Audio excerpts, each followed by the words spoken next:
Y en el programa del día de hoy, a la Kings League le salió competencia, la Bowlers League. También vamos a estar viendo qué está pasando con los agentes y el fútbol. Hay unas nuevas modificaciones para los agentes y futbolistas. Luego vamos a estar analizando la Deloitte Money League 2025, los equipos más ricos del fútbol en el mundo y cómo producen sus ganancias. Y finalmente vamos a estar analizando unos cambios al reglamento sobre estatuto y transferencia de jugadores de la FIFA, unos cambios que están ocurriendo en las transferencias en virtud del caso Diarra. Todo esto y mucho más en su programa El Precio del Deporte.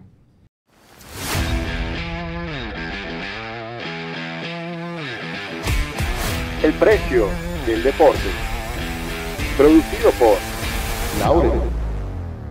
Muy buenos días, buenas tardes, buenas noches, bienvenidos a este su programa El Precio del Deporte. Soy su anfitrión Antonio Quintero, especialista en Derecho del Deporte, y estoy aquí con ustedes el día de hoy para hablar de lo que más nos gusta: las transferencias, los jugadores, todo el marketing, todo lo que tiene que ver con casos legales, todo lo que tiene que ver con la gerencia deportiva. Y para ello, nosotros no solo queremos darte nuestras opiniones, sino también darte información y contexto para que ustedes puedan tomar sus propias opiniones bien informadas. Por eso tenemos aquí el día de hoy con nosotros a Elena Mundaray, la dama del derecho del deporte. Hola a todos, gracias por estar con nosotros en otro episodio del Precio del Deporte. También nos acompaña el pivote del mercanteo deportivo, el señor Andrés Moró. Hola, ¿qué tal? Bienvenidos al Precio del Deporte. Muy bien, también nos acompaña desde Uruguay el mago del diseño y la identidad en el deporte, Brandon Buquet. Hola a todos, un placer estar de vuelta con ustedes. Y por supuesto nos acompañan ustedes, los verdaderos hinchas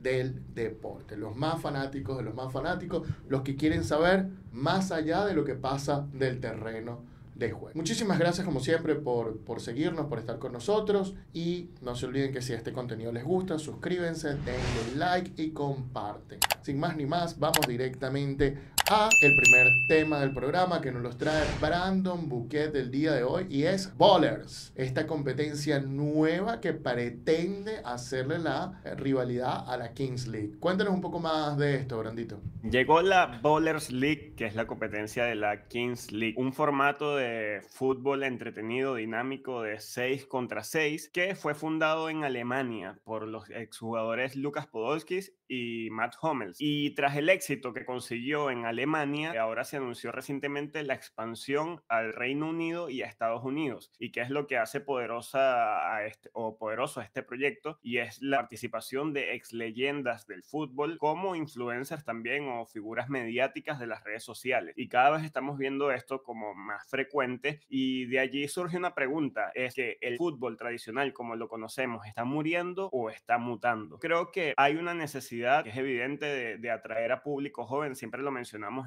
en distintos temas, y creo que a raíz de esta necesidad surgen oportunidades, y los jugadores de fútbol lo están aprovechando. Y bueno, la diferencia entre la Kings League y la Bowlers League es solamente que en la Kings League se juegan 7 contra 7, en este caso son 6 contra 6, pero las dinámicas de juego son muy similares. La diferencia es que pareciera que en este proyecto va a haber participación de más exjugadores que de futbolistas amateurs, como es el caso de la Kings League. Parece curioso porque es un proyecto más que se suma a esta banda de ligas. Recordamos que también el Kun Agüero formó una liga que, si no mal no recuerdo, se llama Potrero, la Liga Potrero, y vemos como muchos exjugadores se mantienen en el mundo del fútbol, pero poco pensaríamos años anteriores que sería de esta forma. Capaz en otros tiempos los jugadores, al retirarse, luego pasan por un proceso donde son entrenadores, asistentes técnicos, o se mantienen en el mundo de la gerencia deportiva, pero ahora no, ahora están creando sus propias ligas de fútbol en colaboración con influencers, con líderes de opinión. Entonces es bastante atractivo este proyecto que se llama Bowlers League, que también está atacando el público que no es de habla hispana. Recordemos que la Kings League es de España, y luego se fundó la Kings League América.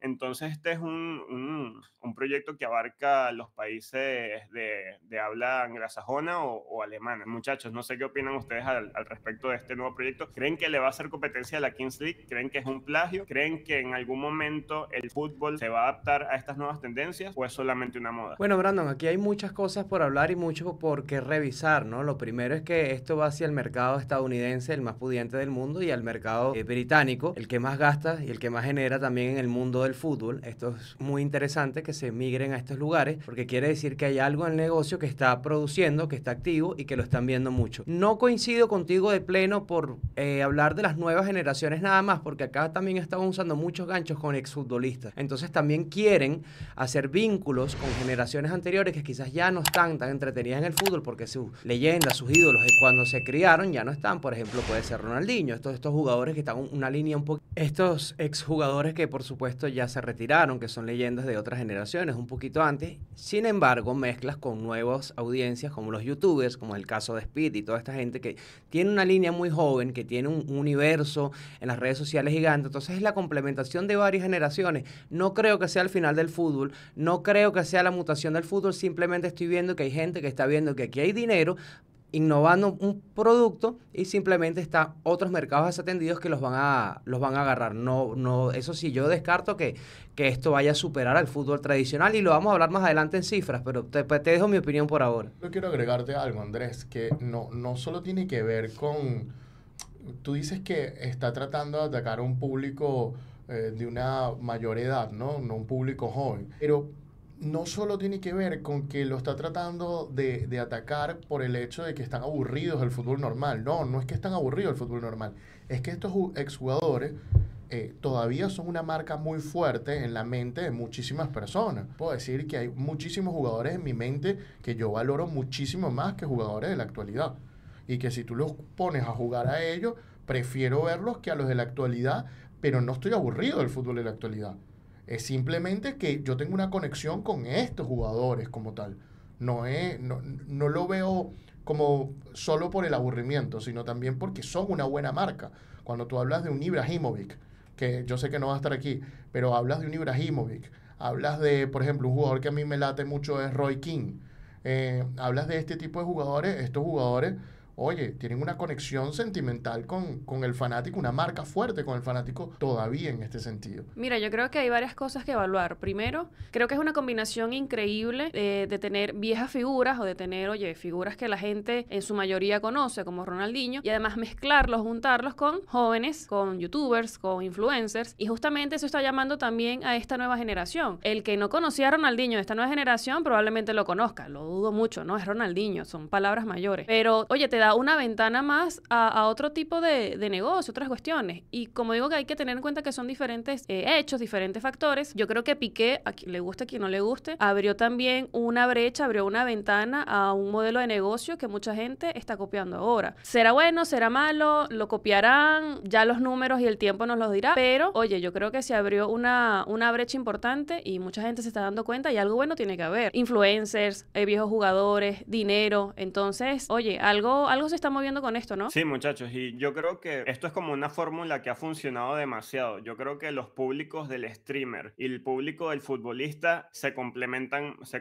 muchísimo. De hecho, el caso que mencionó Andrés de Speed, no sé si han estado al tanto, pero Speed es este personaje que es muy fanático de Cristiano Ronaldo, que hace muchas locuras, está haciendo una gira por toda Sudamérica y cada día visitó un país diferente. Y la cantidad de personas que se vuelven locas persiguiéndolo, siguiéndolo, tratando de ubicarlo, es increíble. Y son personajes que salieron del stream de videojuegos, pero que una vez que se juntan con el mundo del fútbol, su audiencia se duplica. Entonces creo que son públicos que se complementan. Los fanáticos de fútbol, los fanáticos de stream y hacen una combinación perfecta. Lo que yo estaba pensando, estaba viendo los videos y analizando el tema de la Kings League, de la Bowlers League y hacia dónde está yendo. Y esto me trae muchos recuerdos, o sea, se me asemeja al baloncesto. No sé si ustedes opinan lo mismo, que me parece que se parece mucho al 3x3 del baloncesto. Entonces, para mí no sería descabellado que en unos cuantos años, va a generar polémica, eso sí, que esta modalidad de fútbol sea incluida en unos Juegos Olímpicos, ¿por qué no? Así como es el 3x3 en el baloncesto. Creo que es una forma como más dinámica o una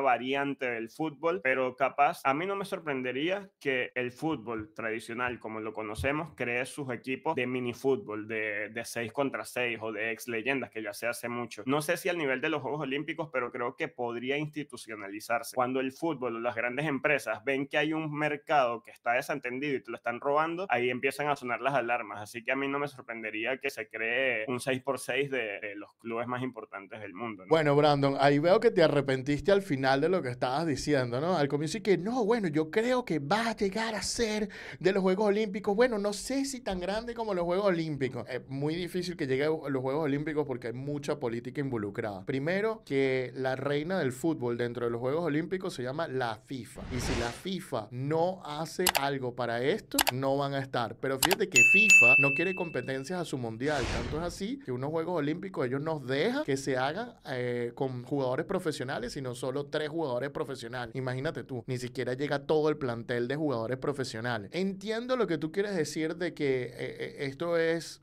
una novedad. Yo, número 1, todo esto está anclado en el fútbol 11x11 o el fútbol campo, lo que significa que el fútbol campo nunca va a morir. Es una cuestión que y decir nunca va a morir es mentira. Tal vez dentro de unos siglos se acaba la tierra y muere el fútbol campo, ¿no? Pero independientemente de eso, el fútbol campo en teoría no va a desaparecer pronto. Vamos a decirlo de esta manera. Y estos diferencias de fútbol que se hacen más para el gaming, se hacen más para acercarse a los jugadores gamers. Tú hablas del 3x3, pero en el fútbol siempre ha estado el fútbol 5. También se ha creado el fútbol 4, el fútbol 6, el fútbol 7, el fútbol 9. Estas ligas, todos están tratando de capitalizar, como dijo Elena, esta idea de Piqué y Ibai, ¿no? Que básicamente el Kun está haciendo lo mismo con la Liga Potrero, como dices tú. En Venezuela se hizo la Liga Monumental, donde también vino Ronaldinho.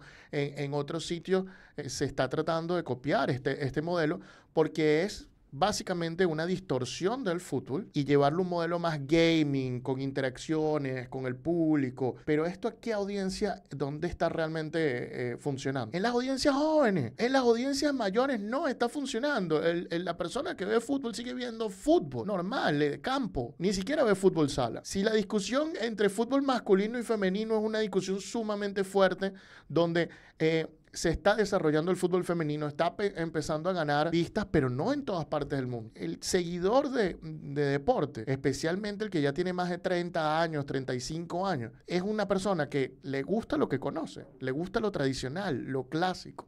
Al menos así lo veo yo, y creo que Andrés quiere agregar algo directamente a lo que estoy diciendo. Además, hay un tema que tenemos que tener en cuenta y es algo muy sencillo, y es que no sabemos cómo va a impactar dentro de 10, 15, 20 años el consumo de las nuevas generaciones. No sabemos hacia dónde va a mutar ni hacia dónde va a migrar. Hace 20 años los influencers no eran influencers y ahora se apalancan en la figura de estas personas para complementarse con figuras del deporte para hacer un producto. No sabemos hacia dónde van a ir, hacia qué canales van a ser dirigidos los nuevos tiempos que vendrán. Entonces quizás esto pueda quedar en nada porque cambió otra vez el sistema de juego, como entrar en las redes sociales, y cambió muchísimas cosas. Vuelve a cambiar, llega a otro escenario superior y esto se queda como una idea obsoleta ya. Por eso te digo, hay que irlo evaluando. Y otro tema es que el deporte, el fútbol, tiene una identidad y un arraigo, una pertenencia con tu localidad, con tu zona, con tu país, con tu región, que tienes un vínculo muy fuerte que hacer, que viene de varias generaciones y que no es fácil de construir. Mira, yo creo que esta se va a volver una discusión millennials contra centennials, porque yo estoy más del lado de Brandon, a diferencia de ustedes. Justamente Antonio está hablando de que el fútbol 11, que no va a desaparecer, que hay una generación de personas viejas que todavía ven este fútbol, pero justamente es una generación de personas ya de cierta edad que no se sienten atraídos probablemente hacia las nuevas modalidades que se están viendo, hacia estas nuevas ligas, estas nuevas competencias, y justamente, en concordancia a lo que dice Andrés, está trayendo también a esa generación, porque como no sabemos qué va a pasar, hay que aprovechar el momento, hay que aprovechar los influencers, hay que aprovechar a estas figuras que todavía están en cierta vigencia, y oye, como no sabemos qué va a pasar en el futuro, a lo mejor esta es una puerta o una nueva oportunidad para que el fútbol cambie, para que la nueva generación la cambie, y quién sabe si llega a los Juegos Olímpicos, como dice Brandon, en total contradicción con Antonio, ¿no? Así que esto es una discusión no solamente de dinero, de proyectos, de competencias, sino también de cuánto dinero va a dar en el futuro. No se sabe, evidentemente, pero se puede estar preparando el terreno para que en el futuro el fútbol cambie. Y si está trayendo nuevas generaciones, esas nuevas generaciones son las que se van a encargar de el nuevo camino que va a tomar el deporte. Entonces, no hay que desestimarlo tampoco así, con tanta ligereza, a mi parecer, porque, repito, hay una generación que está quedando ya fuera de este negocio. Vamos a darle la oportunidad a otras nuevas generaciones a ver qué hacen. Eleni, que ok, boomers. de Freddy, que ok, boomers. Vengo yo aquí Discúlpame, Elena, aquí todos somos millennials, de acuerdo a la definición de millennial. Si naciste después del 83, eres millennial, hasta como el 99, una cosa así, 97. Yo soy del 2000. Así que no vengan a decir que hay una pelea entre millennials. No, nada que ver. Hay gente que le gusta más su tradicional. Espero que te cambien tu béisbol un poco, a ver si vas a seguir con la misma opinión. Probablemente. No, ahora no son strikes y una bola, sino ahora viene alguien del público a batear. En tus Leones del Caracas, a ver si vas a decir lo mismo. Qué fácil cuando no es tu deporte favorito. Ok, boomers. Bueno, señores, luego de esto, la pregunta es para ustedes. ¿Qué piensan ustedes? ¿Piensan que este nuevo estilo de fútbol poco tradicional es más interesante? ¿Les llama más la atención? ¿Les llama menos la atención? Pues bueno, déjennos sus opiniones en la caja de comentarios.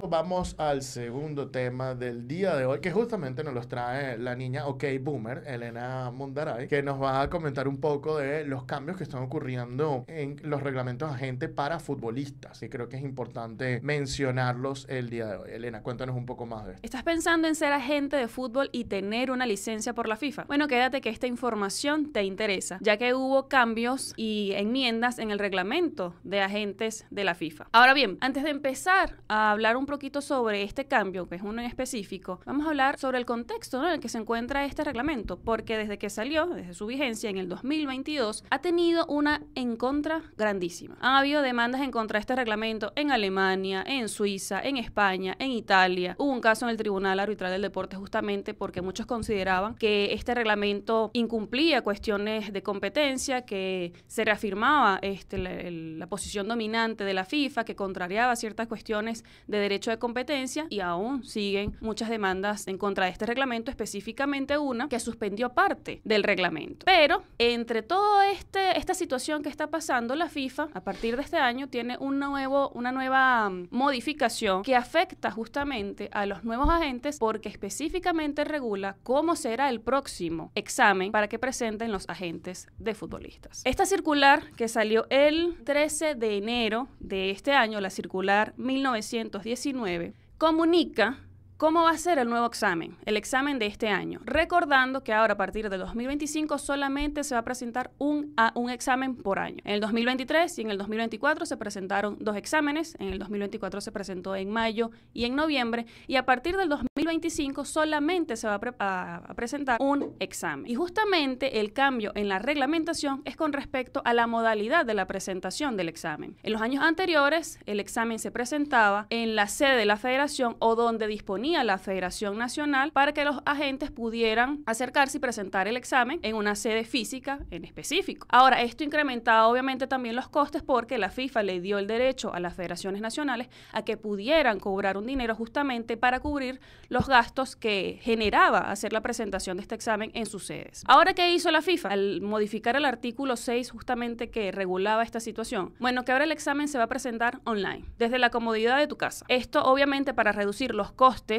que a muchas personas se le están incrementando para presentar el examen de la FIFA, para evitar justamente que también haya un transporte, una movilidad de estas personas a las sedes de las federaciones y hacerlo más cómodo. Esta es la situación de la FIFA. Esto es obviamente lo que quiere, que ya este examen se presente de manera online y así evitar justamente este tipo de situaciones. Ahora bien, ¿qué pasa con esta nueva reglamentación y una suspensión que ya fue dictada por un tribunal? Eso es lo que justamente también vamos a hablar acá, porque resulta interesante que mientras una parte del reglamento está suspendida, es decir, que no se está aplicando, que no está vigente, la FIFA, por otro lado, está cambiando artículos de este mismo reglamento. Entonces, ¿cuál es la situación acá? ¿Qué es lo que pasa? Bueno, en una opinión principal, solamente de primera mano, este reglamento o esta modificación del artículo 6, donde se regula cómo va a ser el examen ahora, no obsta de que la vigencia de estos artículos que están suspendidos sigan suspendidos, porque esto ha sido por una orden de un tribunal en Dortmund, Alemania, en donde obviamente la FIFA, después de todas estas situaciones que están en contra del reglamento, no le dio otra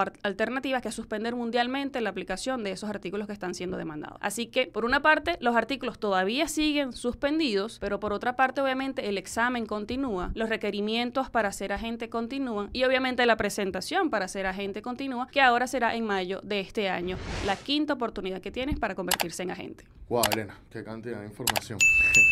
Yo creo que es importante recalcar esto que estás diciendo de que va a haber un solo examen en el año 2025. Es decir, que si no vas a esta oportunidad, no vas a poder volver a presentar este año. Pero ¿por qué ese cambio que hay de que antes se presentaba donde las federaciones nacionales decidieran para vigilar si te copiabas o no? ¿Y qué fue lo que pasó? Bueno, vimos que incluso cuando una federación estaba pendiente de la situación, incluso la gente se copiaba. Ya reportamos este caso en uno de los programas pasados. Le vamos a dejar el link en los comentarios para que escuchen la historia de lo que pasó en la Real Federación Española. Y hay varios problemas. Número uno, las federaciones nacionales estaban cobrando algunas mucho dinero por este examen. Número dos, a pesar de que se suponía que los debían cuidar a los agentes para que no se copiaran, se copiaron y encontraron formas de copiarse. Número tres, costaba mucho ir a cierta ciudad, en cierto lugar, en cada país, para poder presentar el examen. Número cuatro, las reglas del examen no eran bien aplicadas a todo el mundo, lo que significa, en Argentina recuerdo que hubo un caso donde se retrasó el examen 10 minutos y en vez de todo el mundo tener una hora para presentar, en Argentina tuvieron en una oportunidad solo 50 minutos y los otros 10 minutos no se los dieron. Estaban sucediendo muchas cuestiones que no hacían la aplicación estándar. Y ahora, entonces, la FIFA va a desarrollar el examen online. La gran pregunta es, ¿cómo va a hacer la FIFA para que la gente no se copie? O sea, ¿cómo puede garantizar la FIFA de que tú no te estás copiando o que un abogado o alguien especializado no te está respondiendo las preguntas? Yo me imagino que por ahí la FIFA va a pedir que abras la cámara, que tengas una serie de cuestiones a la hora de presentar el examen. ¿Qué piensas tú, Elena? Justamente algo así me imagino, porque a pesar de que todavía no están las reglas claras sobre la presentación del examen, la FIFA se dice que a continuación, en unos meses, va a indicar cuáles son las reglas justamente para poder presentar el examen. Me imagino que allí se incluirán la modalidad justamente de la presentación online, si vas a tener que tener prendida la cámara o si va a contar con un sistema nuevo en donde el mouse o la tecnología que estén utilizando pueda darse cuenta de todos los movimientos de tu computadora, ¿no? Aunque esto no ha sido explicado, yo asumo que irá en esa línea. Pero además quiero recordarte que además, ya que tocas este punto de que obviamente ya también tocamos en otro video de unas personas que se copiaron el examen, de acuerdo con el reporte de la FIFA con respecto a la presentación de estos exámenes del año 2024, agarraron a más de 900 personas que hicieron cuestiones indebidas durante la presentación del examen y obviamente le fue suspendida la oportunidad de obtener una licencia por la FIFA. Así que maneras tiene la FIFA de averiguar si hiciste trampa en el examen. Ya sabemos que hubo una, así que nada, el llamado es obviamente a no hacer trampa. Y de una vez, además, dejo a nuestra audiencia las fechas de solicitud para que estén pendientes los próximos agentes. Será del 4 de marzo al 17 de abril de este año para presentar el examen el 18 de junio del 2025. Sí, Elena, yo justo cuando escuché online, lo primero que pensé es, bueno, ¿cómo ahora van a asegurarse que la gente no se copie? Y es interesante porque en el episodio anterior donde hablábamos del tema, mencionábamos que una forma de detectar que hicieron trampas es porque la dirección IP no coincidía con el lugar físico de la prueba. Pero en este caso parece un reto importante, pero yo supongo que si permitieron hacer la prueba en esta modalidad es porque tienen todas las garantías de que saben cómo combatir cualquier tipo de estafa. Pero sí, yo me imagino algo a cámara encendida, pero ¿qué te dice a ti que no hay una persona que ya presentó el examen en una computadora y una cámara en otro escritorio con una persona simulando que está escribiendo? Entonces me parece un reto bastante importante y bueno, excelente que se adapten a los tiempos modernos, que sea una prueba online, se hace en muchas instituciones, en muchos sitios, pero sí creo que podría haber un riesgo alto de que los futuros agentes no estén pasando por las medidas reglamentarias. Ojalá que así no sea, porque el agente, se quiera o no se quiera, cumple un rol muy importante en el juego. Son protagonistas también, a pesar de que no están en cámaras, suelen influir mucho en el desenvolvimiento de los juegos. La verdad es que cada vez que sale una regla, sale una trampa para la regla o para evitar la regla. Eso es normal. Yo creo que lo importante aquí es si hay medidas para bajar los intentos de copiarse o de no cumplir con las reglas del examen. Si la FIFA implementa unas buenas estrategias, va a bajar esas posibles copias en el examen. Si no, todo el mundo va a ser agente. Entonces, riesgo lo cargan ellos de inundar el mercado de agentes o no, ¿no? Entonces, vamos a ver qué medidas va a implementar. Lo que sí creo que es importante importante es algo que mencionaste, Elena. Hay varias normas suspendidas por los juicios que mencionaste, ¿no? El juicio de Dortmund, hay un juicio en Inglaterra donde dijeron que no estaba de acuerdo a la ley de procompetencia del Reino Unido, y ha habido juicios en Suiza, donde ahí la FIFA ganó, en el TAS, donde la FIFA ganó. Hay unos juicios que han ganado la FIFA, hay otros juicios que están ganando por el momento los agentes, y hay que ver exactamente hacia dónde vamos, y lo cierto es que ya le preguntaron al Tribunal de Justicia Europeo, y estamos esperando la opinión de ese tribunal sobre el reglamento de agentes o no, y esa opinión va a marcar lo que va a ser el reglamento de agentes, o va a marcar lo que va a tener que ser la redacción de ese reglamento. El gran problema viene aquí, donde salió una circular el año pasado, a finales de 2023, suspendiendo varias normas del reglamento de agentes, entre ellas el tope a las comisiones que se había puesto, que eran de 5, 6 o 7%, etcétera, etcétera, o 10%, y este tope básicamente está suspendido. Hoy los agentes pudieran cobrar otra cantidad de dinero, no esos porcentajes establecidos por la FIFA. El tema de la doble representación hoy en día también está suspendido, junto con otro tipo de normativas, ¿no? En ese sentido, sale un nuevo reglamento. Y desde el punto de vista de un abogado, bueno, un nuevo reglamento debería matar una circular, debería ser eliminar y anular lo dicho por la circular. Pero el problema es aquí que la circular no viene, la suspensión no viene por una circular, la suspensión viene por una medida cautelar. La circular lo que hace es decir, estamos implementando la medida cautelar. Teniendo en cuenta eso, yo creo, porque la FIFA no ha sido clara en esto de forma pública, yo creo que se mantiene esta suspensión como tal por el momento. Es lo que observo yo, y si tengo dudas, escribiría a la FIFA para que la FIFA aclare este tema, ¿no? Al menos con otra circular diciendo, mira, como esto viene por una medida cautelar, que es la que produjo esta suspensión, lo seguimos manteniendo. Pero la FIFA en la circular que publica el nuevo reglamento de agentes no explica nada de esto. Entonces queda esta duda para un montón de gente. Teniendo en cuenta eso, Elena, ¿qué piensas tú? Medida cautelar mata cualquier circular, porque viene de una decisión de un tribunal, o sea, de una jurisdicción ya ordinaria, en donde te está diciendo, mira, esto lo tienes que tener suspendido. Obviamente, esta medida cautelar es una medida momentánea, justamente mientras se resuelve todo el juicio. Al no haber incluso tampoco una aclaratoria sobre esto, también se pudiera sobreentender que esta suspensión sigue. Y es lo que yo opino. Esta suspensión de estos artículos, que sobre todo afectan las cuestiones de pagos, de bonos, de honorarios, de límites, sigue, se mantiene. De hecho, luego de la primera circular de FIFA suspendiendo estos artículos en vista de la medida cautelar, ellos redactaron otra circular en donde están haciendo el llamado a la presentación del examen del 2024. Entonces, allí se sobreentiende que efectivamente, mientras los otros artículos no estén suspendidos, el reglamento continúa su vigencia. Y por eso es que ahora ya vamos a presentar el quinto examen, porque la vigencia o la obtención de la licencia no tiene nada que ver con la suspensión dictada por el Tribunal de Dortmund. La pregunta es para usted. ¿Qué le parece esto del examen online en vez de ir a presentar en las federaciones? ¿Qué les parece esta situación de la FIFA? ¿Les parece que la FIFA va a implementar correctivos? ¿Qué pudiera implementar la FIFA? Bueno, déjennos sus opiniones en la caja de comentarios. Y habiendo dicho esto, vamos a pasar al tercer tema del día de hoy. Esta vez nos los trae Andrés Moró, y es que Deloitte, que todos los años lo hace, recientemente publicó su Money League 2025. Andrés, cuéntanos, ¿qué equipos están allí? Cuéntanos, ¿qué te pareció esa Money League?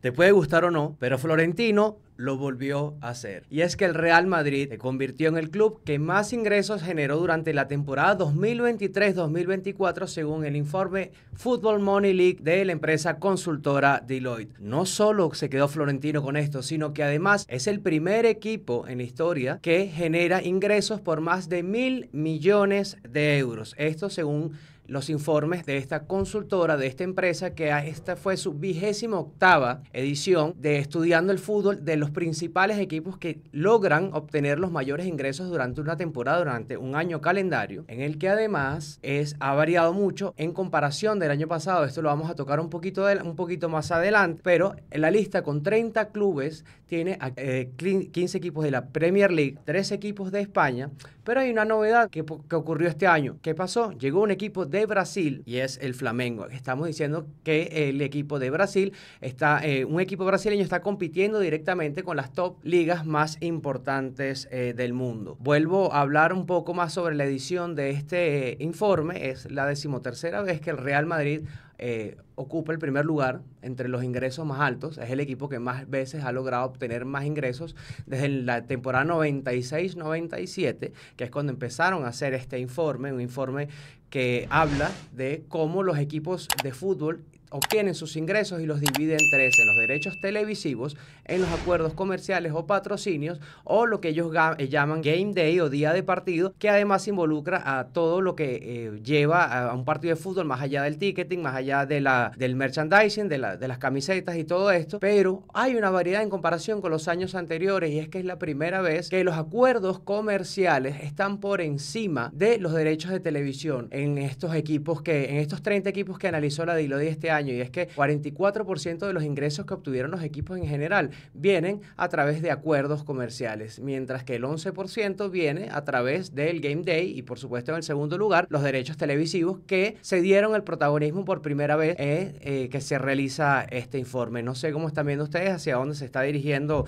este movimiento, muchachos. Yo tengo aquí unos datos que estuve sacando, porque ese dato que tú estabas contando de los acuerdos de patrocinio me llamó demasiado la atención. Y en ese sentido, quiero decirte que de los 20 equipos primeros, del top 20, la maravillosa cifra de 12 equipos supera su ganancia en patrocinio a su ganancia de derechos televisivos. 12 equipos donde el patrocinio es más importante. Pero lo más interesante de estos 12 equipos es que esos 12, los primeros 7 equipos de la lista, todos los primeros, su ganancia de patrocinio y de marketing supera la ganancia de derechos televisivos. Estamos hablando del Real Madrid, del Manchester City, Paris Saint-Germain, Manchester United, Bayern Múnich, entre otros, supera a la ganancia de derechos televisivos, cuando antes no era así. Antes los derechos televisivos eran lo número uno en estos equipos, y tú pudieras agarrar un equipo como el Manchester United, que recientemente no le fue bien deportivamente, y decir, bueno, perdió derechos televisivos por eso. No, pero estamos viendo que incluso los que le ha ido bien deportivamente, sigue siendo el patrocinio su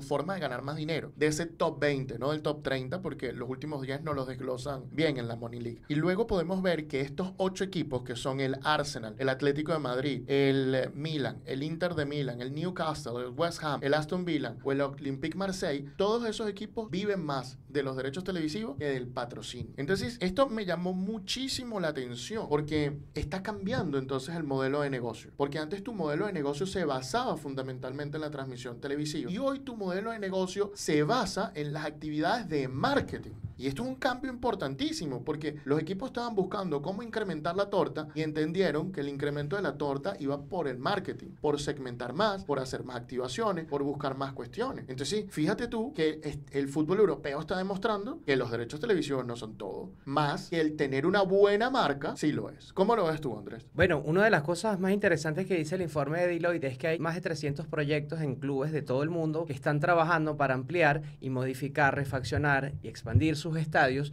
y esto es uno de los grandes aciertos que atribuye la misma Deloitte al Real Madrid para llegar a estos 1.045 millones de euros que logró conseguir durante la temporada 2023-2024. Esto no queda claro si también está entre estas cifras lo que pueda sacar el Real Madrid por temas de conciertos, por temas de todas las actividades que pueda hacer dentro del Bernabéu, estadio refaccionado y estadio hecho con una calidad de multinegocios, que eso le va a generar ingresos también sumamente atractivos para la institución, y que no solo es el único club que lo está haciendo, sino hay muchos otros que también están en esta vía. Son muchas cosas para analizar. ¿Por qué el patrocinio se está volviendo más especial? Creo que el marketing cada vez está siendo más agresivo, tanto de las empresas como de los equipos. Creo que los dos están atacando, los dos están trabajando de forma conjunta para venderse de una manera más agresiva. Es una manera además alternativa. Los medios también ya tradicionales han perdido un poco de fuerza, hay mucho impacto en los streaming, hay mucho reparto en este tipo de tortas sobre los derechos televisivos, además que en cada país cambia mucho, cada región cambia demasiado, hay demasiados torneos por ver, cada uno tiene una plataforma distinta, y esto le ha quitado un poco de peso a los derechos de transmisión. Lo que mencionó Andrés era justo lo que yo estaba pensando, que capaz el peso de los ingresos por derecho de transmisión han bajado un poco, porque ya no hay tanta brecha en cuanto a las ganancias.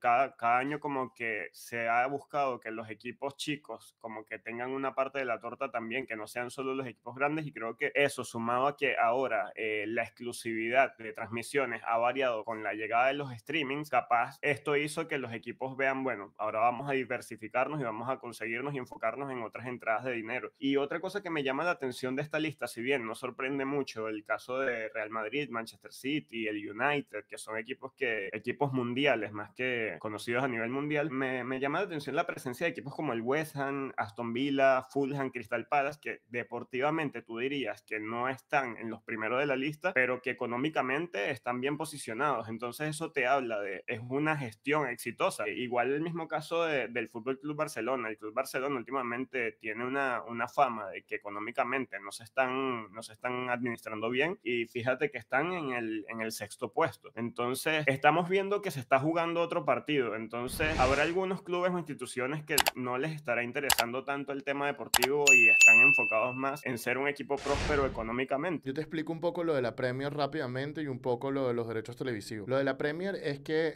la Premier gana la mayor cantidad de dinero por derechos televisivos del mundo, de cualquier liga de fútbol, y eso hace que cualquier equipo se meta 100 millones fácilmente de euros o de libras esterlinas, así que de último lugar, porque la repartición tiene una forma equitativa. El 50% de lo que ganan por derechos televisivos se reparte de formas iguales, y luego el otro 25% se reparte por la posición deportiva y el otro 25% se reparte por el equipo que más partidos sea televisado, ¿no? Y esto tiene que ver con no solo ganar deportivamente, sino ganar teniendo un fútbol atractivo. Eso va por ahí. Lo segundo que tiene que ver, y por eso ves muchos equipos de la Premier, de hecho hay 14 equipos de la Premier League en la liga, en estos 30. Casi toda la Premier League está metida. Y eso te explica por qué. El segundo punto que mencionas tiene que ver con, tú dices que esto del streaming y estas cuestiones, no solo tiene que ver con streaming, con las transmisiones piratas, etcétera. Tiene que ver con que lo que se iba pagando, que año a año, desde los años 90, iba aumentando por cada liga. Ya cuando llegamos a este 2014-2015, empezó a estancarse. Y ese estancamiento hizo de que no pudieras crecer allí, donde empezaron a tener una fórmula de que te compraban tus derechos televisivos de acuerdo a los partidos que se pasaban, y los que compraban los servicios empezaron a hacer uniforme la compra y no ofrecer tanto dinero y a no bancarse los transmisores de estos partidos. Entonces se estancó. Al haberse estancado, los clubes querían seguir creciendo, los jugadores querían más dinero, los clubes querían más dinero, pero no había más dinero en el mercado de la transmisión de derechos televisivos. Ahora otra vez estamos viendo, con la posible guerra de streaming, que estos montos pueden volver a subir, porque ya vemos a plataformas como Netflix, a plataformas como Prime, como Paramount, a todas estas plataformas, Apple TV, tratando de meterse en estos negocios como tal. Así que vamos a ver, tal vez se vuelve a destapar esta olla, tal vez vuelve a crecer la torta. ¿Qué piensas tú, Andrés? Bueno, te dejo otro dato, además, que sí, los medios, la competencia, como en algún momento te va a subir la apuesta económica, en algún momento, si sigue esta, vamos a llamarlo, democratización de cantidad de medios que van saliendo, algún momento te lo va a bajar, porque va a haber mucha gente y van a querer elegir pasar otras cosas también. Entonces ya por ahí te van a tumbar el precio, y capaz lo pueden hacer a propósito, ¿no? En un efecto de negociación, de decir, bueno, no estoy tan interesado en tu producto, tengo otro más interesante, como pudimos hablar sobre la Ballers, sobre la Kings League. Sin embargo, que esto es lo que yo quería hablar con Brandon, lo que estábamos hablando sobre el tema del primer tema, es que más allá de lo que haga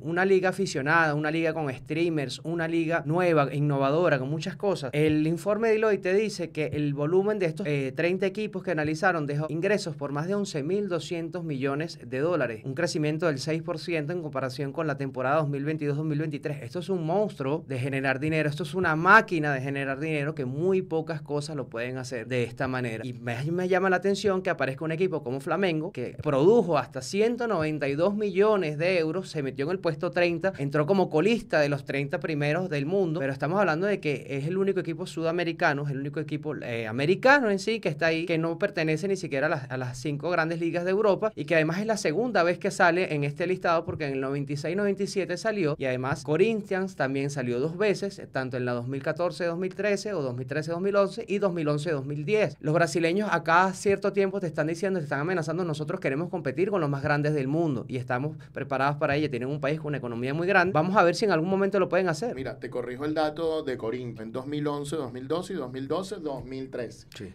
Corintianos, amigos. Y Flamengo, que estuvo en la 96-97, pero es interesante porque quiero darte 2 datos sobre esa comparación que hiciste. En el año 96-97, Flamengo estuvo de 11, como lo dijiste, de 11. No estaba de colista, estaba de 11. Y fíjate cómo estuvieron las cosas, que desde 96-97, el siguiente equipo latinoamericano que volvió a apareció fue en 2011-2012. Estamos hablando de unos 13, 14, 15 años después. Imagínate lo que creció el fútbol europeo europeo que no dejaba entrando. ¿Y cuándo entró Corinthians? Cuando fue campeón de la Copa Mundial, de la Copa ahora llamada Intercontinental. En ese sentido fue cuando llegó y fueron esos 2 años. Estaba Pablo Guerrero, le ganaron la final al Chelsea, todo este tipo de cosas. ¿Y Flamengo cuándo vuelve? Casi 20 años después, 18, 19 años después. Es una locura lo que le cuesta a un equipo sudamericano, y sin embargo, Flamengo y Corinthians se han colado en estos equipos de las mejores 5 ligas. Qué difícil debe ser para un equipo sudamericano poder competir contra monstruos financieros como Flamengo y Corinthians. Una cosa impresionante, ¿verdad, Andrés? Sí, además te dejo un último dato que estuve leyendo sobre otros informes, y es que la Liga de Brasil fue la segunda que más gastó dinero en el mundo en el mercado, en el pasado mercado de invierno. Fue la segunda que gastó más en el mundo. La que gastó más fue la Premier, ¿okay? Siempre va a estar en el primer lugar, prácticamente siempre, es la que más ingresos genera. Además que el mercado fuerte de los europeos es el de verano, cuando comienza la temporada de ellos nueva. Pero llama la atención que la segunda del mundo en el mercado de invierno fue Brasil también. Entonces estamos hablando de que se está moviendo mucho dinero en Brasil y están apuntando a de verdad competir contra los grandes equipos y las grandes ligas del mundo. Y además, quién sabe si en algún momento puedan fusionar alguna competición o algo entre brasileños y europeos, y hasta dónde podría llegar esto. Y justamente ese es mi miedo, Andrés, la Superliga, porque la Superliga entonces van a querer hacer y venir todos estos equipos de estas grandes marcas, de estas grandes cuestiones, y van a ir reduciendo el fútbol a nivel mundial, porque va a haber más marcas más grandes, pero menos marcas. Y esto va a ser, y va a ir eliminando los equipos pequeños, va a ir acabando con los equipos pequeños, solo van a ir quedando los equipos grandes, y esto le va a quitar el carácter universal que tiene el fútbol. El fútbol está en todos lados del mundo, es el deporte más seguido del mundo. Duélale a quien le duela, la verdad es que el fútbol es el deporte más visto en el mundo. No lo digo yo, lo dicen las estadísticas. Y lo puedes revisar. El Mundial de Fútbol lo ve más de la mitad de la población mundial. ¿Cuál es la situación en este caso? Si vamos a eso, de ese arreglo que tú dices entre ligas brasileñas y la liga europea, van a terminar reduciendo el mercado del fútbol para todos, menos trabajo para periodistas, menos trabajo para abogados, menos trabajo para todo el mundo, menos equipos para futbolistas, solo élite, y bueno, yo no estoy muy de acuerdo con eso, pero pudiera suceder. Menos mal que el mercado europeo protestó respecto a este tema de la Super. Habiendo dicho esto, señores, la pregunta es para ustedes. ¿Qué piensan ustedes de la Deloitte Money League? ¿Qué piensan del primer puesto del Real Madrid? ¿Qué piensan de que haya llegado a $1 billion de dólares en producción? Florentino Pérez lo vuelve a lograr. ¿Qué piensan de las diferentes posiciones? ¿Cómo es posible que el Manchester United esté en cuarto lugar después de tantos problemas deportivos? Son preguntas interesantes que nos pueden responder. Así que déjennos sus opiniones en la caja de comentarios. Al último tema de hoy que me corresponde a mí, y es que cambios en el sistema de transferencia internacional, pero cambios temporales en virtud del caso Diarra. Lo cierto es que la FIFA directamente aprobó a finales del año pasado una serie de cambios temporales al sistema de transferencia para cumplir y para empezar a cumplir con las cuestiones del caso Diarra. Estas no son normas que, digamos, van a ser fijas para toda la vida, son por el momento temporales. ¿Qué es lo que sucedió? El caso Diarra creó una gran confusión, expectativa. Hay algunos que están diciendo que se acaba el fútbol mundial como lo conocemos. Hay otros que dicen, no, mira, son cambios pequeños. La verdad está en algo en el medio. Teniendo en cuenta eso, FIFA sabe que tiene que corregir ciertos artículos de su reglamento sobre estatuto de transferencia de jugadores para lo más pronto posible. Llamó una consulta, pero lo cierto es que no va a poder hacerlo y va a poder tener a todas las personas felices durante este tiempo, ¿no? Entonces, ¿qué es lo que hizo FIFA? FIFA dijo, bueno, mientras estamos analizando los cambios que tenemos que implementar para que sean cambios fuertes, que duren, como ya habían durado estos artículos antes, lo que queremos hacer es, vamos a hacer algo temporal, consultando con nuestros socios clave, como algunos clubes claves, algunos futbolistas clave, FIFPro, World League Forum, etcétera, etcétera, el sindicato de ligas mundial, el sindicato de jugadores mundial. Vamos a consultar con ellos y vamos a hacer unos cambios temporales porque viene el periodo de transferencias de enero, que para algunos países es de enero a febrero y para otros países es de enero a marzo, porque depende si es la gran ventana de transferencia o la pequeña ventana de transferencia. Habiendo dicho esto, FIFA llegó a estos cambios temporales que ella reconoce, que sabe que no van a ser del agrado de todos, es lo que va a funcionar por el momento como tal, ¿no? En este sentido, ¿qué fue lo que cambió FIFA? Bueno, lo que hace es modificaciones de redacciones a los reglamentos. Estas modificaciones temporales primero van a la definición de causa justa para terminar un contrato. ¿Qué es lo que hacen en esta definición? ¿Qué es una causa justa? Bueno, una causa justa es cuando usted tiene el derecho a terminar el contrato sin que eso le acarrea a usted consecuencias legales como pago de indemnizaciones, multas, suspensiones, etc. ¿Qué fue lo que hizo la FIFA ahí? Simplemente aclaró más que es una causa justa. ¿Qué es aclarar más una causa justa? Agarró y dijo, bueno, en específico se entiende que una causa justa es cuando ya usted no puede continuar la relación laboral. Básicamente aclaró lo ya aclarado. ¿Okay? Ese cambio influye mucho.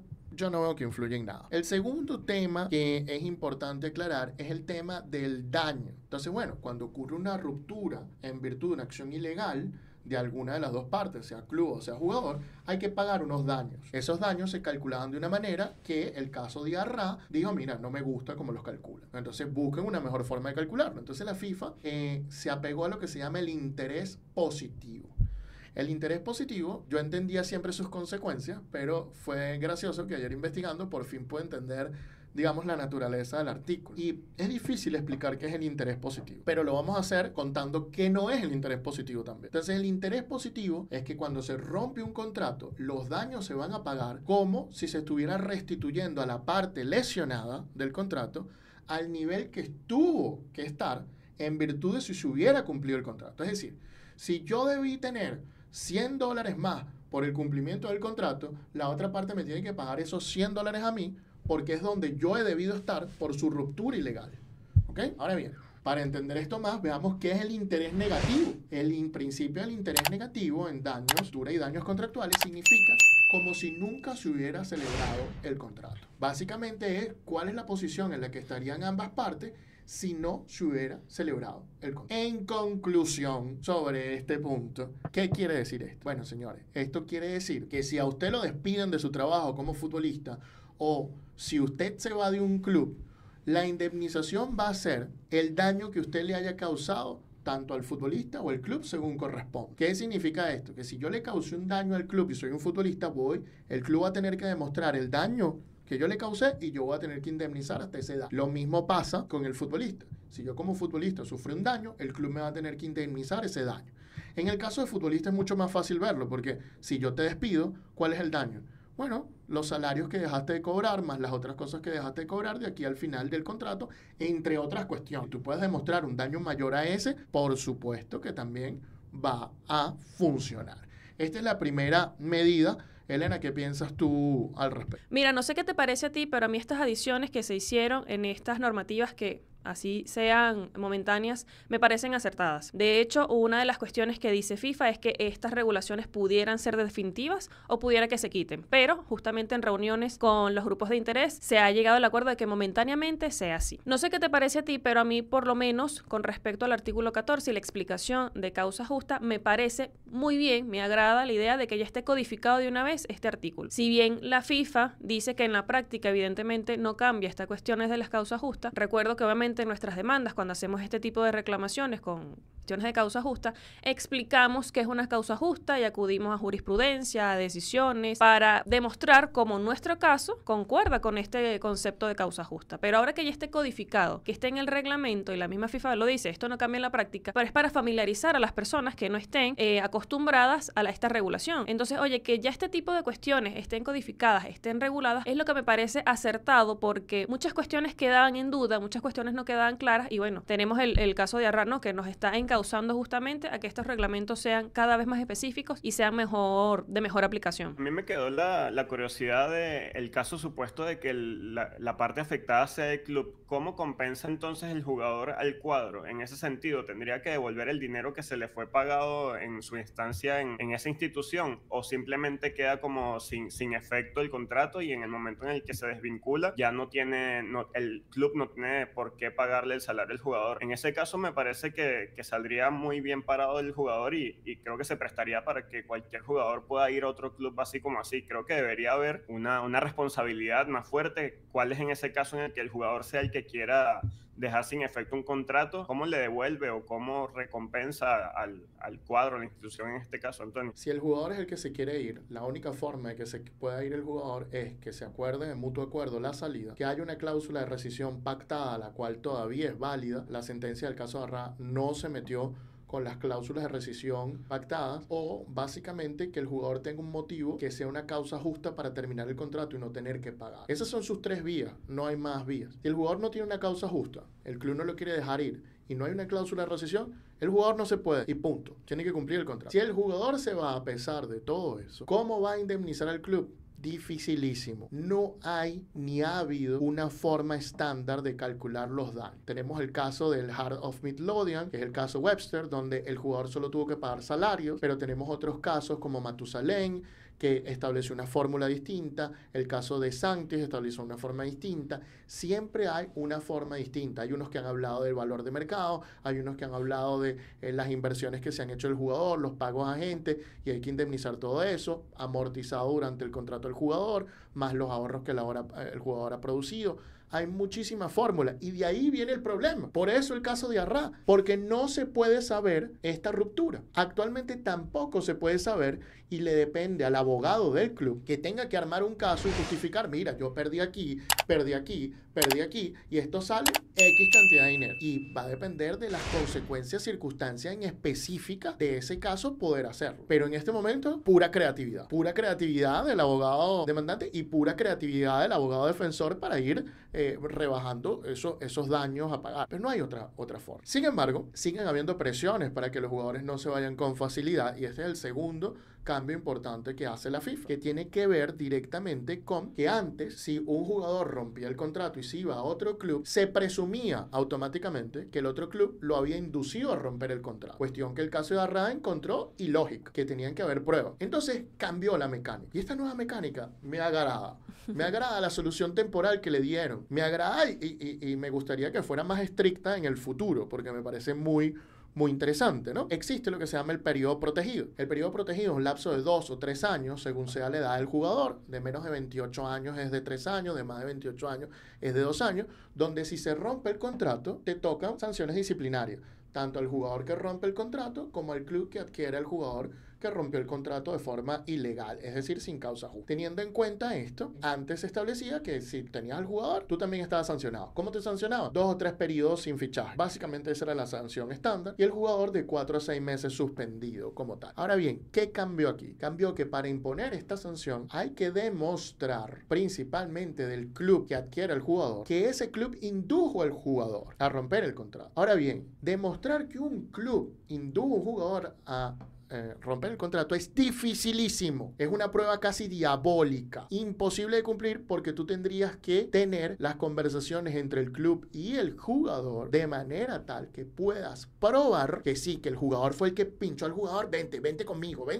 Por ejemplo, yo siempre he pensado que hay algunos clubes que hacen esto a través de los medios, a través de los medios de comunicación. Empiezan sin haber contactado al jugador, empiezan, como tienen una marca muy fuerte, empiezan a decir, no, que el equipo quiere al jugador, no, que el equipo le manda mensaje al jugador, no, que el equipo ya le compró el carro al jugador y cosas así, siendo que esto no está bien y no lo hacen ellos directamente, lo hacían a través de los medios de comunicación para ellos poder decir, yo no estoy diciendo nada, eso lo está diciendo el periodista. Y así usaban un poco a los periodistas, ¿no? Pero hoy día todo esto va a ser considerado como prueba para pensar de que esos clubes están induciendo a dejar el contrato con el jugador. ¿Dónde viene lo más interesante que propuso la FIFA? En que ahora la FIFA propone un deber de colaborar. ¿Y qué significa ese deber de colaborar? Ese deber de colaborar significa que si hubo una ruptura contractual y tú sacaste un jugador de esa ruptura contractual y yo FIFA te llamo y te diga, me entregas todas las conversaciones entre tú y el jugador, me entregas todos los papeles tal y cual y en cuándo fueron firmados, y yo llego a descubrir algo allí que demuestre de que tú estabas presionando al jugador para que terminara el contrato, tú vas sancionado. Ay, ¿qué pasa si no colaboras y quieres esconder esto? Colabora, usted va sancionado también. Porque significa que está escondiendo algo. Me gusta, pero tiene sus debilidades. Tiene sus debilidades para ser evadida la norma. Pero ok, empieza a ser una buena una interesante solución. ¿Qué piensas tú, Elena, de esta solución? Mira, también estas regulaciones me agradan porque lo más complicado de este tipo de casos sin duda es probarlo. Y me parece que estas adiciones sobre la carga de la prueba son correctas. Probablemente no nos gusten ahorita, momentáneamente, pero yo creo que van encaminadas a lo que se quiere lograr, que es justamente que haya una claridad, que haya transparencia, que efectivamente en este caso un club indujo a un jugador a romper el contrato, tiene que ser sancionado tanto el jugador como el club. Así que una cosa es también lo que establezca el comentario, la regulación momentánea, y otra cosa también es que se hará en la práctica con este tipo de cargo de pruebas, porque está muy interesante que ahora también esté incluido el principio de colaboración, y que si no colaboras, bueno, el tribunal va a tener la libre interpretación de tomar tu no colaboración, ¿no? Obviamente, por lo general es el contrario, porque como digo, una de las cuestiones más difíciles es probar, y si la prueba la tiene tu contraparte, oye, tú vas a indicar, mira, esta prueba la tiene el otro club, FIFA va a tener toda la autoridad y todo el derecho de solicitar esa prueba. Si no la tiene, se rehúsa, no quiere colaborar, bueno, habrá consecuencias justamente para este tipo de no colaboraciones por parte de los clubes. Me agrada cómo va esta regulación. Me agrada esta cuestión de la carga de la prueba. Insisto en que otra cosa será la práctica y ya veremos entonces cómo se encadena todo este tema, porque la verdad es bastante interesante, pero también necesario que esto se vaya regulando de la mejor manera posible. Vimos el año pasado un caso así, Elena, un caso donde había un club que había logrado estar en los primeros puestos de su torneo y de repente otro club vino y le quitó a un jugador, lo indujo al jugador a dejar el club. De hecho, el jugador torpemente no sabía cómo terminar la relación, estaba muy complicado, hizo unas maniobras antes de tener causa justa, etcétera, etcétera. Luego este jugador se fue y el club que perdió el jugador quedó con una demanda contra el jugador. Y lo cierto es que este club, que estuvo en los primeros puestos del torneo, de un torneo en general, cayó a los últimos puestos del torneo. Sorprendentemente, la influencia de este jugador era importantísima. Curioso que el jugador se fue al nuevo club y el nuevo club estuvo entre los primeros puestos, pero no consiguió grandes cuestiones, ¿no? Fíjense el daño que causa este tipo de cosas, porque lo vemos en todo momento, ¿no? Habiendo dicho esto, vamos con el tercer cambio que produjo la FIFA. Básicamente, el tercer cambio es mucho más sencillo, es sobre el certificado de transferencia internacional. Entonces, cuando hay una ruptura contractual, lo que sucedía antes era que y la nueva asociación, la que adquiría al jugador, la nueva federación, mandaba una solicitud a la antigua federación, le decía, mira, dame el certificado de transferencia internacional. La antigua federación, bueno, le decía a su club, mira, ¿qué pasó aquí? ¿Se lo doy? ¿No se lo doy? Y el club decía, no, me rompió el contrato. Entonces yo, la antigua asociación o federación, decía, mira, lo lamento, no te doy el certificado de transferencia, y trancaba todo. Esto obligaba a que el jugador y su nuevo club pidieran un certificado de transferencia provisional y a partir de allí podían jugar, pero se trancaba la cuestión y el jugador no podía jugar en esos primeros partidos. Hoy eso se acabó, terminó. Si a ti te piden un certificado, tienes 72 horas para entregarlo y no te puedes negar a entregarlo, no importa lo que haya hecho ese jugador, no importa lo que haya hecho el jugador, tu federación anterior entrega el certificado de transferencia. Y si usted no lo entrega en 72 horas de forma voluntaria, a las 72 horas se va a entregar de forma no voluntaria. Y no puedes alegar de que rompió el contrato, de que pasó algo. No. Eso se va a decidir posteriormente en el juicio entre el jugador y el club. La federación no tiene por qué meterse en eso. Eso me parece espectacular, porque hay muchas federaciones que se han convertido prácticamente en sindicatos de patronos y quieren fastidiar ayudando a uno de sus clubes asociados y a uno de sus jugadores asociados. Entonces hay una pequeña discriminación, porque quien pone en el poder a los directivos de las federaciones son los clubes, y entonces eso tiende a que favorezcan a los clubes y no a los jugadores. Entonces ahora en estos casos, mira, siempre se otorga y después se verá si el jugador debe ser sancionado o no. Me parece genial. Elena, ¿a ti? También acertadísimo esto, independientemente de lo que pasa entre el club y el jugador. Oye, la federación tiene que hacer su trabajo independientemente de lo que pase entre estas personas. No tiene por qué inmiscuirse, y obviamente hay órganos específicos que van a resolver esta controversia. Así que, oye, esta edición de verdad también la aplaudo. Reiteramos que pudieran que estas nuevas disposiciones queden definitivas o no. Igual la FIFA sigue en discusiones con los grupos de intereses para, obviamente, solventar ya esta situación y que las normas queden claras, ¿no? Que eso es lo importante. Sí, y ya para la última comentario, los últimos dos cambios que es importante mencionar. El primero de los dos cambios tiene que ver con que todos estos cambios que acabamos de mencionar van a ser aplicados desde este mismo momento a todos los casos que están en el Tribunal del Fútbol, a todos los casos que no se han resuelto y a los casos que se van a resolver en un futuro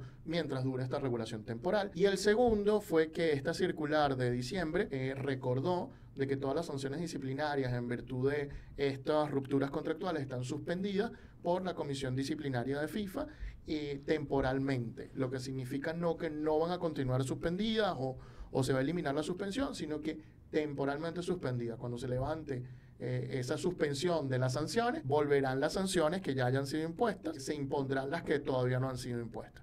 Básicamente esa es la situación. Y habiéndoles dicho esto, la pregunta es para ustedes. ¿Qué le parecen estos cambios de la FIFA? ¿Qué les parece que ahora se tenga que calcular el daño de acuerdo a lo demostrado? ¿Qué les parece la aclaración de la causa justa? ¿Qué les parece que ahora no se sanciona automáticamente el club que adquiere al jugador? ¿Y qué les parece que ahora las federaciones directamente tengan que entregar el certificado de transferencia sí o sí? Situaciones que hemos vivido en el escritorio con nuestros clientes, y les preguntamos así que déjennos sus opiniones en la caja de comentarios. Muy bien, señores, y con esto listo, hemos llegado al final del programa del día de hoy. Ha sido un placer estar con ustedes, los verdaderos fanáticos del deporte. Muchas gracias por acompañarnos, y si les gustó este programa, denle like, comenten y compartan. Además, suscríbanse y denle a la campanita si quieren seguir escuchando contenido como el que estamos haciendo. Y para ustedes estuvo trabajando el día de hoy la dama del derecho del deporte, Elena Mundaray. Muchas gracias por su tiempo y nos vemos en otra edición del Precio del Deporte. El pivote del mercado deportivo, el señor Moro, Andrés Moro. Hasta una próxima oportunidad. Muy bien, y también estuvo con nosotros el mago del diseño y la identidad del deporte, Brandon Buquet desde Uruguay. Brandon. Un placer, nos vemos en la próxima ocasión. Y bueno, este es su servidor, Antonio Quintero, especialista en Derecho del Deporte, siempre acompañándolos. Muchísimas gracias, nos vemos la semana que viene. Chao, chao.